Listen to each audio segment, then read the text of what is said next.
Havana syndrome. Havana syndrome. Havana syndrome.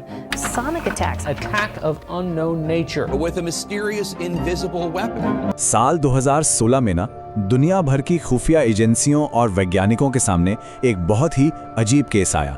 एक ऐसी पहेली जिसने सबको हैरान कर दिया। इसका नाम पड़ा हवाना सिंड्रोम। पर यह था क्या आखिर? चलिए आज इसी रहस्य को समझने की कोशिश करते हैं। तो सवाल सीधा था, क्या ये सिर्फ कुछ लोगों का वहम था या फिर मॉडर्न जासूसी का एक नया और बेहद खतरनाक हथियार? यही वो सवाल है जो सालों से जांचकर्ता और वैज्ञानिक एक दूसरे से पूछते आ रहे हैं। तो ये पूरी कहानी शुरू कहां से हुई? ये शुरू हुई क्यूबा की राजधानी हवाना से, जहां अमेरिकी और कनाडाई दूतावास में कुछ बहुत ही अजीब घटनाएं होने लगी। हाँ, तो बात है साल 2016 की। इसी साल पहली बार अमेरिकी और कनाडाई डिप्लोमैट्स ने कुछ बहुत ही अजीब लक्षणों की शिकायत की और यहीं से ये सारा कंफ्यूजन शुरू हुआ। और ये लक्षण भी कोई मामूली नहीं थे। सोचिए, अचानक से सिर में तेज दर्द और दबाव महसूस होना, चक्कर आना, यहाँ तक कि चलते चलते बैलेंस खो देना। कुछ लोगों को तो याददाश्त और नींद की भी सीरियस प्रॉब्लम होने लगी।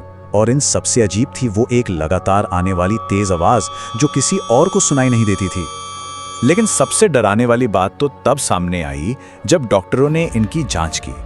कुछ मामलों में एमआरआई स्कैन से पता चला कि उनके दिमाग के टिश्यू मतलब ऊतकों को सच में नुकसान पहुंचा था।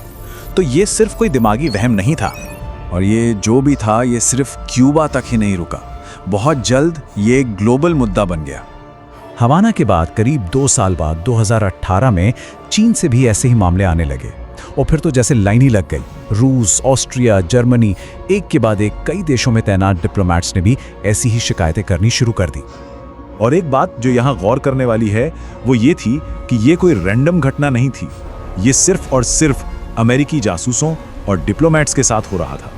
ऐसा लग रहा था मानो कोई अनदेखा दुश्मन उन्हें पूरी दुनिया में चुन चुन कर निशाना बना रहा हो।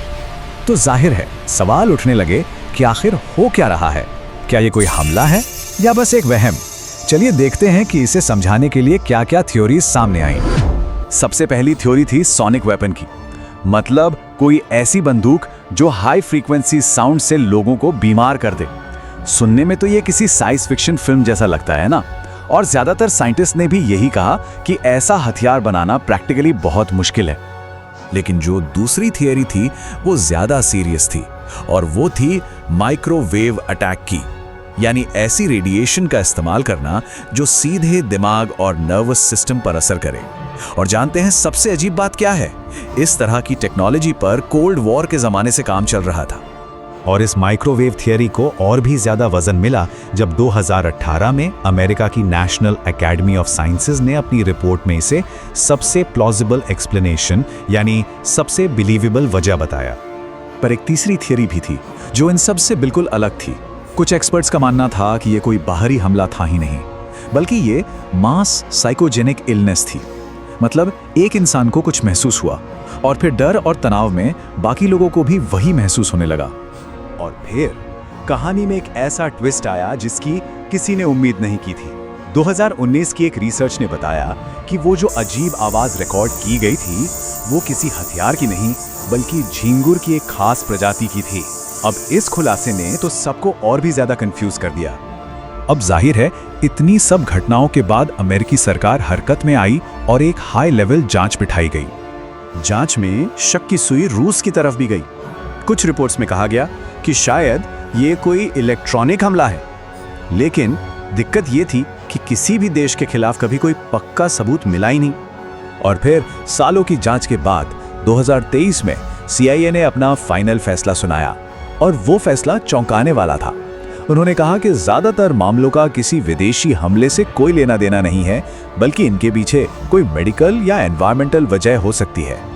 पर CIA के इस जवाब से मामला सुलझा नहीं बल्कि और उलझ गया।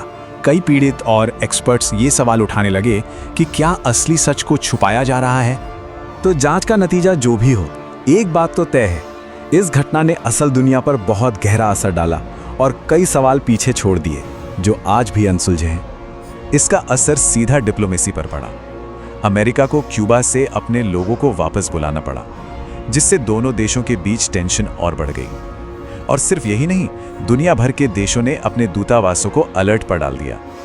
तो आप देख सकते हैं, ये सिर्फ एक मेडिकल मिस्ट्री बनकर नहीं रह गई, ये मॉडर्न डिप्लोमेसी और जासूसी की एक बड़ी उलझी हुई कहानी बन गई। तो हम वापस उसी सवाल पर आ जाते हैं, आखिर ये हवाना सिंड्रोम है क्या? कोई सीक्रेट वेपन, कोल्ड वॉर की कोई पुरानी टेक्नोलॉजी, या फिर सिर्फ एक मास हिस्टीरिया? सच कहूं तो आज तक इसका कोई ठोस जवाब किसी के पास नहीं है। ये पूरी कहानी हमें एक बात सिखाती है कि कभी-कभी सबसे डरावनी चीजें वो होती हैं जो हमें दिखाई या समझ में नहीं आती। तो इस बारे में क्या सोचा जाए? क्या ये वाकई एक सोची समझी साजिश थी या फिर हमारे दिमाग का ही कोई खेल? इसका फैसला शायद हमें खुद ही करना होगा।